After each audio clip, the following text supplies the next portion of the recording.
feliz sábado hoy, 21 de mayo, lección número 8, la promesa para memorizar. Era Abraham ya viejo y bien avanzado en años, y Jehová había bendecido a Abraham en todo. Génesis 24:1. Señor Jesús, que seamos obedientes como lo fue Isaac con su padre, de tal manera que en la obediencia seamos perfeccionados en la fe, porque en tu nombre te lo pedimos. Amén. Para hoy sábado, segundo repaso, continuación del estudio de ayer. Nos quedamos en que el niño no hizo resistencia, tenía 20 años de edad. Pudo haberse escapado, pero fue obediente, había sido instruido a ser obediente y así se entregó. Nótense, hermanos, que Isaac se le coloca la leña. Ahora el padre tiene el fuego y tiene el cuchillo para ejecutar la sentencia de muerte contra su hijo unigénito para el holocausto, o sea, por el pecado. Y en el versículo 2 de Génesis 22 dice: y extendió Abraham su mano y tomó el cuchillo para degollar a su hijo. Esa palabra degollar, escuchen bien, hermanos, la misma que se usaba para lo que se hacía con el cordero. Es decir, ¿qué le iba a cortar Abraham a su hijo? La garganta, degüello, es aquí el lugar donde menos duele a un animal. La garganta, como se hacía con los corderos. Y cuando Abraham levantó el cuchillo para degollar a su hijo, el ángel de Jehová lo detuvo, porque el versículo 11 dice: entonces el ángel de Jehová le dio voces desde el cielo y dijo: Abraham, Abraham. Y él respondió: heme aquí.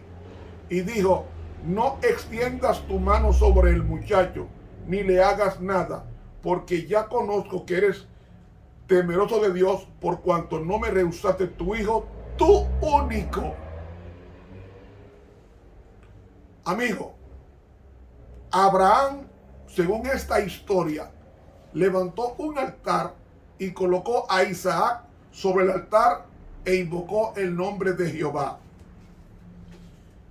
Hay varios versículos que voy a mencionar que son interesantes.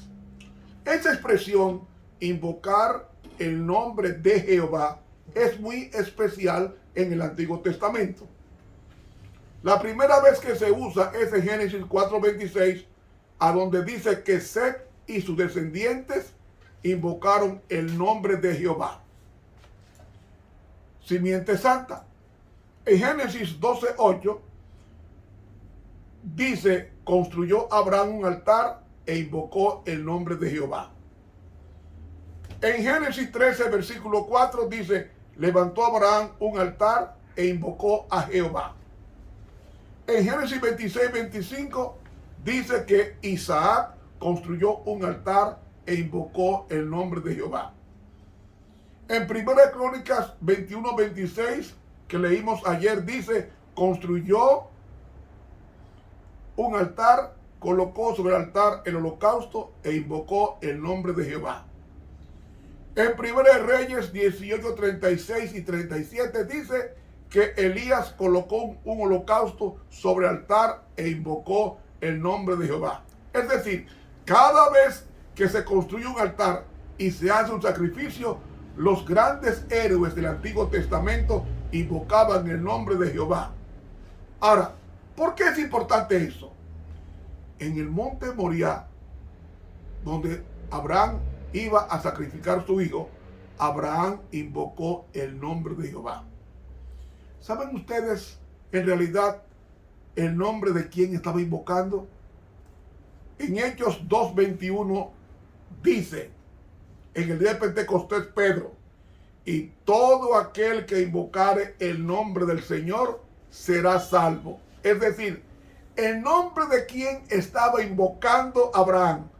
Así como Pedro estaba invocando en el nombre de Jesús, el nombre que estaba invocando Abraham era el nombre de Jesús.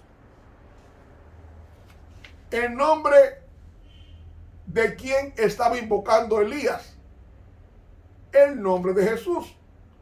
Y en Romanos 10:11 dice versículo 10, porque con el corazón se cree para justicia, pero con la boca se confiesa para salvación.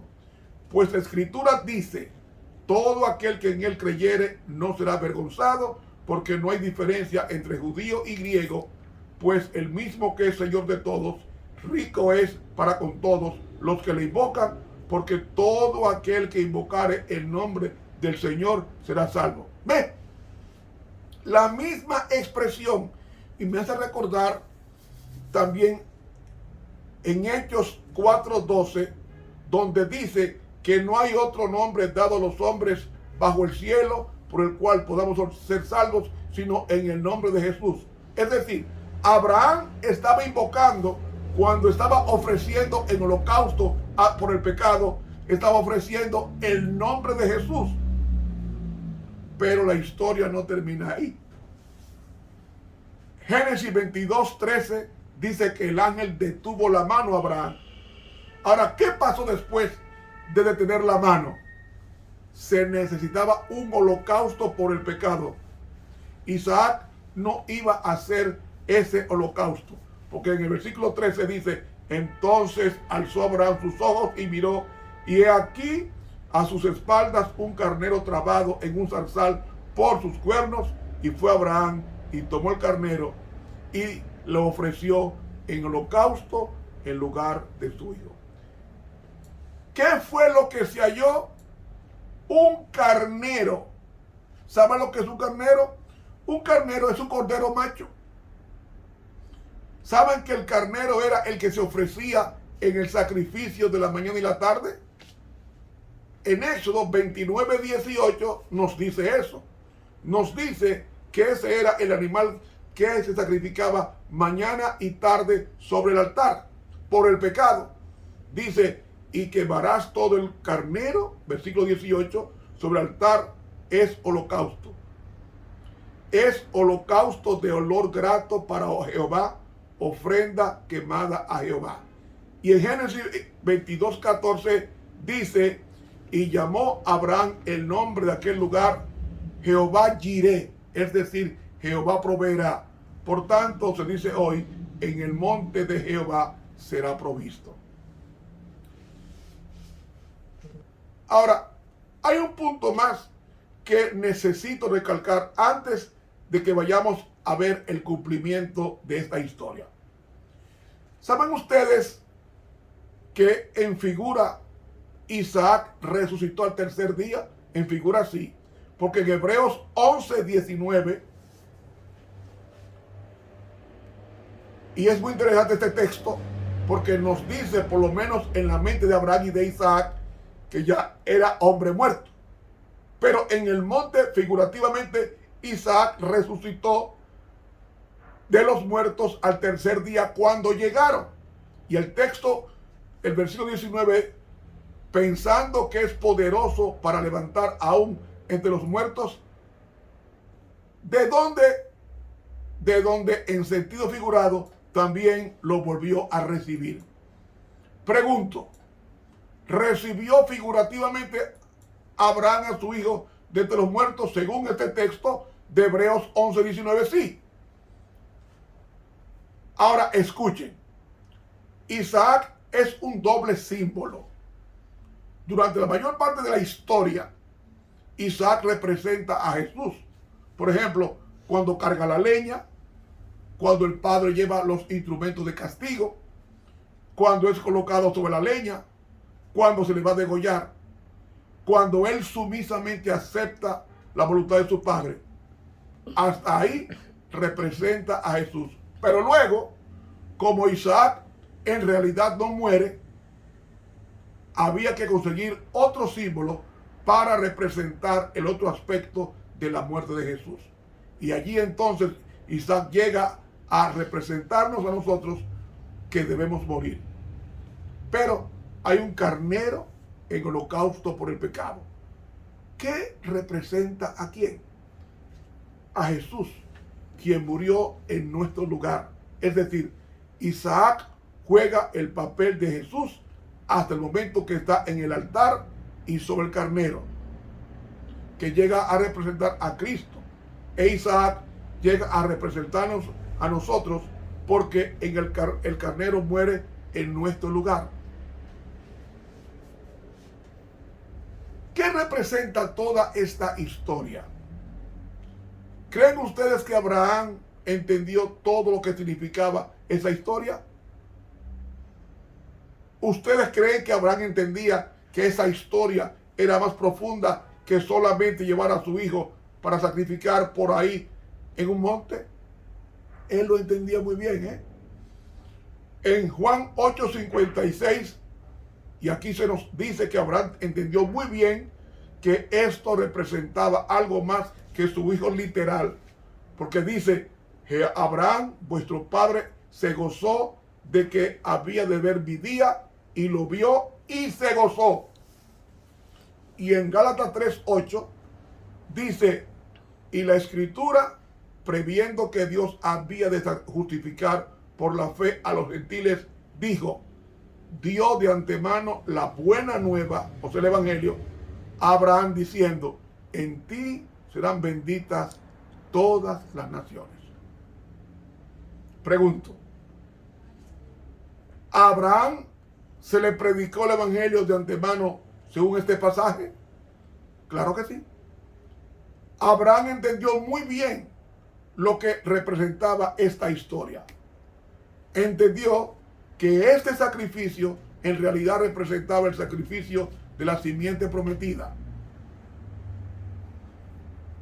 Ahora, hagamos un paralelo para que se den cuenta.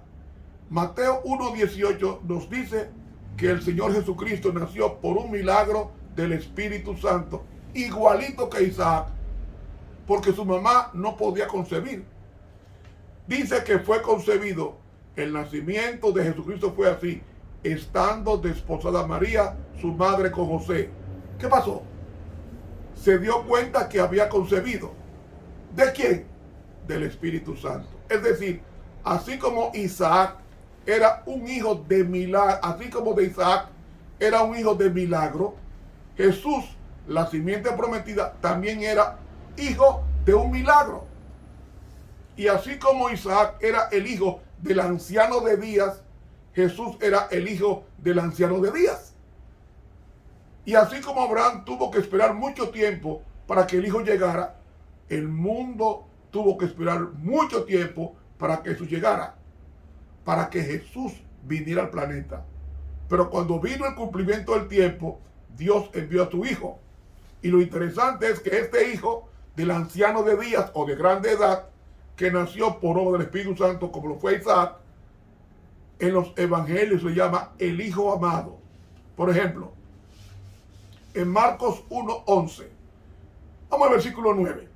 Aconteció en aquellos días que Jesús vino de Nazaret de Galilea y fue bautizado por Juan en el Jordán, y luego, cuando subía del agua, vio abrirse los cielos y al Espíritu Santo descender como paloma sobre él, y vino una voz de los cielos que decía, tú eres mi hijo amado, en ti tengo complacencia o contentamiento. Pregunto, ¿era Jesús el hijo amado como Isaac era el hijo amado? Ciertamente. ¿Y qué nos dice Juan 3:16?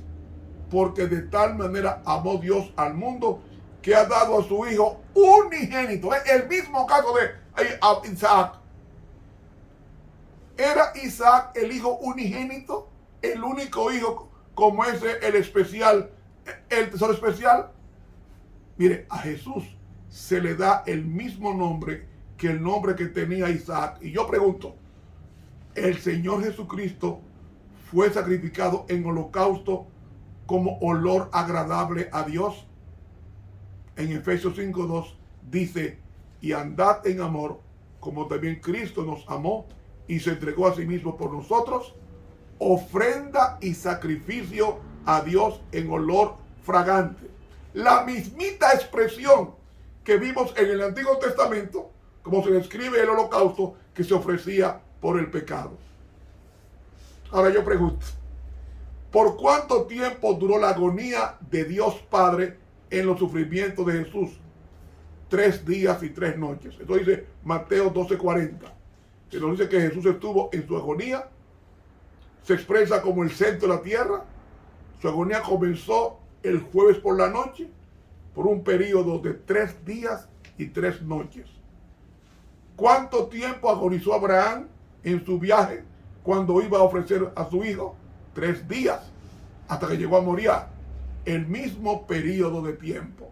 Y pregunto, ¿Jesús se colocó voluntariamente, sumisamente en las manos de su Padre? Mateo 26:39 nos dice que 3 veces oró esta oración. Yendo un poco más adelante, se postró sobre su rostro diciendo, Padre mío. Es la misma expresión que usó Isaac. Padre mío, si es posible, pase de mí esta copa. Estaba hablando de la copa del sufrimiento, de la copa de la ira de Dios. Pero no sea como yo quiero, sino como tú. ¿Se colocó Jesús sumisamente en las manos de su Padre para que su Padre hiciese como Él quería con Él? Claro que sí. ¿Recuerdan ustedes que había testigos que miraban de lejos? Marcos 15:40 dice, también había algunas mujeres mirando de lejos, entre las cuales estaban María Magdalena, María la madre de Jacobo, el menor, y de José y Salomé. Pregunto, ¿había testigos mirando de lejos? La mismita expresión que vimos en Génesis capítulo 22. Yo pregunto, ¿quién llevó el madero? Jesús. ¿Cargó la madera sobre la cual fue colocado? Claro que sí. Juan 19:17 lo dice bien claro. Y tenemos aquí toda una tipología en la historia. Dios nos está tratando de decir que lo que le mostró a Abraham fue el evangelio de Jesús. Y Abraham entendió que toda esta historia era una ilustración de Cristo, que iba a recuperar lo que el hombre perdió originalmente. Las 4 cosas que dijimos ayer del plan original de Dios. Porque Juan 19:17 dice, y él cargando su cruz salió al lugar llamado de la calavera, en hebreo Gólgota. Y la Biblia dice que la cruz era un madero. ¿Quién cargó la madera? Jesús. ¿Quién llevaba los instrumentos de castigo? Jesús sufrió el castigo de su propio Padre. Porque Isaías 53:4 y 5 dice, ciertamente Él llevó nuestras enfermedades y sufrió nuestros dolores. Y nosotros le tuvimos por azotado, por herido de Dios y abatido. ¿Quién fue que hirió a Jesús? Su propio Padre.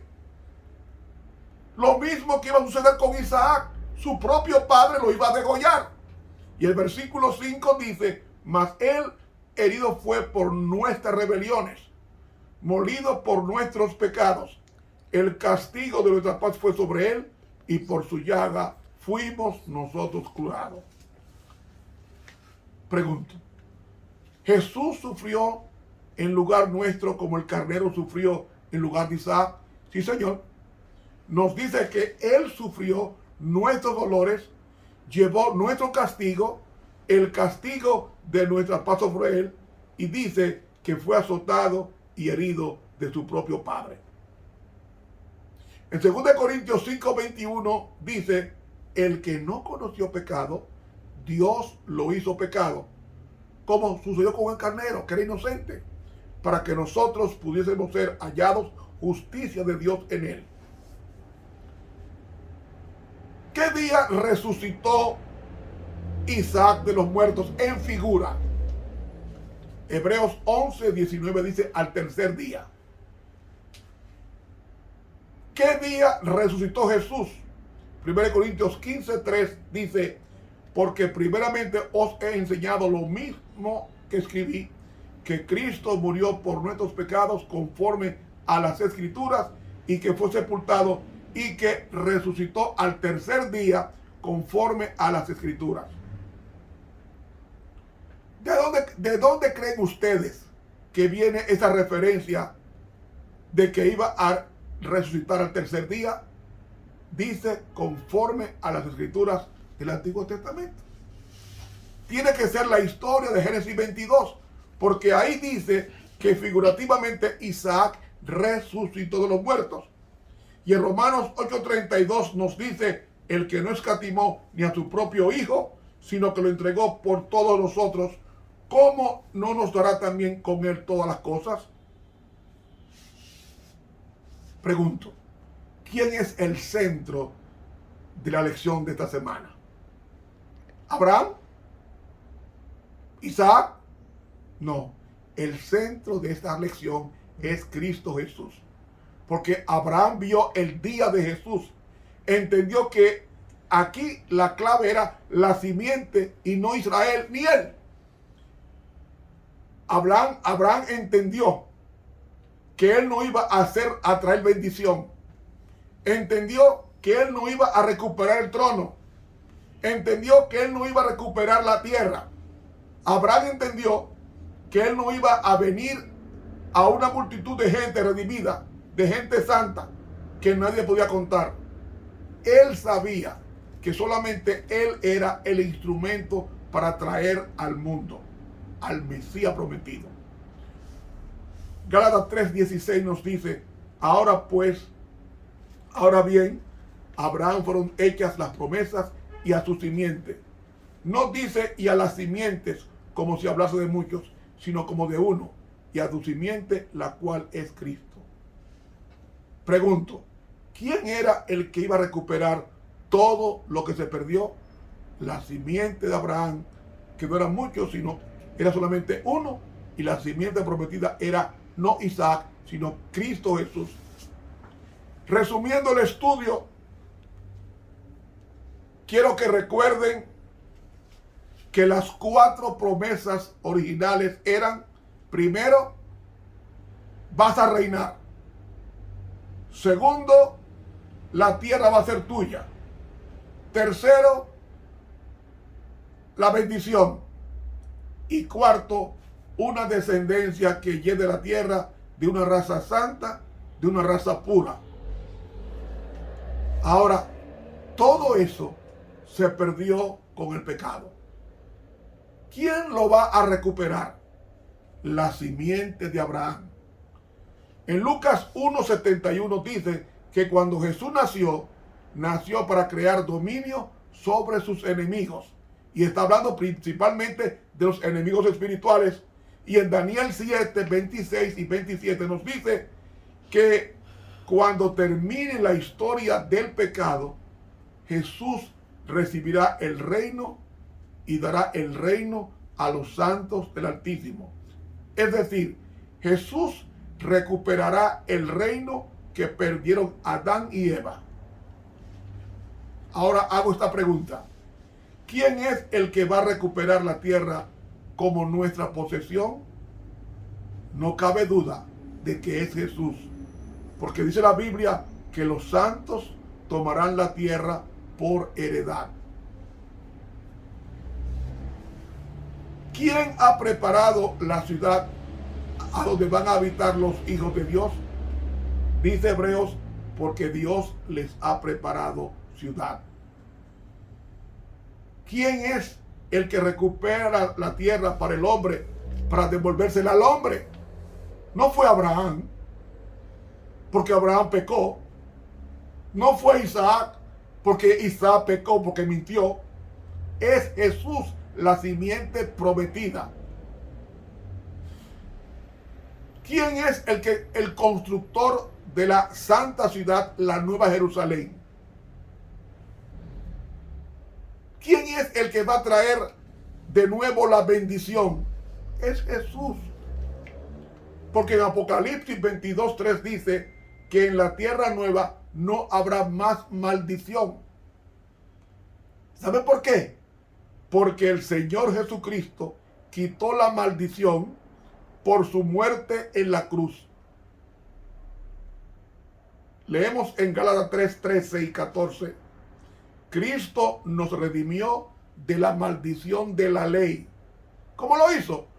Hecho por nosotros maldición, porque escrito está: maldito todo el que es colgado en un madero, para que en Cristo Jesús, no en Abraham, la bendición de Abraham alcanzase a los gentiles, a fin de que por la fe recibiésemos la promesa del Espíritu. ¿Quién fue que quitó la maldición? Fue Jesús. ¿Quién trajo la bendición de Abraham? La trajo Cristo Jesús. Y saben que a través de Cristo Jesús habrá, según Apocalipsis 7, 9, una multitud que nadie podrá contar delante del trono de Dios. Como Dios le prometió a Abraham eso, pero no es por Abraham, porque dice que gente de toda nación, tribu, lengua y pueblo lavarán sus ropas y las blanquearán en la sangre del Cordero. ¿Por qué? Porque nuevamente Jesús es el centro de todo. Israel y Abraham solo fueron instrumentos a través de los cuales Dios iba a traer al Mesías al mundo. Y en esta linda historia de Génesis 22 que hemos estudiado en esta semana, Dios le está mostrando a Abraham lo que él iba a hacer a través de Jesús. Última pregunta. ¿Cómo se va a recuperar todo aquello que se perdió? Saben que la Biblia dice que si nosotros somos de Cristo, somos simiente de Abraham. Es decir, los judíos que estaban allá en Israel, esos no son simiente de Abraham porque no son de Cristo, no creen en Cristo. Es decir, ser judío es creer en Jesús, porque los que son de Cristo son simiente de Abraham. Y dice, los que son de Cristo son simiente de Abraham. Y ellos van a heredar las promesas. Ese es el título de la lección de esta semana, la promesa. Y ellos van a heredar la promesa. Las promesas no son para los judíos físicos o literales. Las promesas son para los judíos espirituales que se han unido a Cristo Jesús. Si hemos aceptado a Cristo como nuestro único Salvador personal, somos de la simiente de Abraham, simiente de la fe, y en consecuencia somos herederos de la promesa. Y pronto, si somos fieles, heredaremos esta tierra, cielos nuevos, tierra nueva, donde vamos a la justicia. Hermanos, que aceptemos hoy sábado esa promesa en nuestros corazones de ser llamados hijos de Dios, aceptándole a Él como nuestro único Salvador personal. Mis hermanos, qué linda lección hemos estudiado esta semana. Que Dios nos bendiga y nos ayude a ser siempre simientes de Abraham, porque vendremos de Jesús. Estuvo con ustedes el profesor Ramón Romero, quien te exhorta, te invita a suscribirte a este canal de YouTube, Ramón Romero, y luego le da clic a la campanita e invite a otras personas para que también se beneficien de esos estudios diariamente. Que Dios nos bendiga y nos dé un feliz sábado como simiente de Abraham. Pasen feliz día.